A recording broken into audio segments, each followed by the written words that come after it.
What is the formula of success हैन भनेर यदि मलाई कसै मान्छेले सोध्यो भने नि त्यसको प्यारामिटर चाहिँ के छ भनेर सोध्यो भने नि त्यसको एउटै मूल मन्त्र छ, त्यो चाहिँ हो फोकस।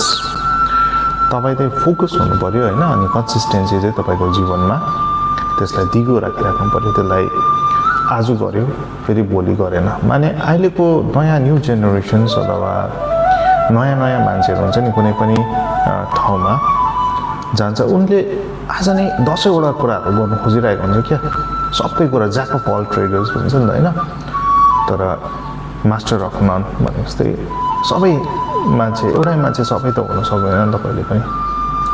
अन्त के हुन्छ भन्दाखेरि नि एउटै कुरा तपाईँले फोकस 3-4 सालसम्म गर्यो भने त्यसमा के हदसम्म तपाईँले आफ्नो स्किल डेभलप गर्न सक्नुहुन्छ। त्यो चाहिँ कस्तो हो भन्दाखेरि चाहिँ पहिला पहिला तपाईँको लभ पर्छ नि हैन, मुटुहरू धड्केको समयमा त्यो एयरसेलको फ्री कलको टाइमतिर हैन, रातभरि बोल्छ, रातिको 2 बजी, बिहान पाएको 3 बजी 4 बजीसम्म।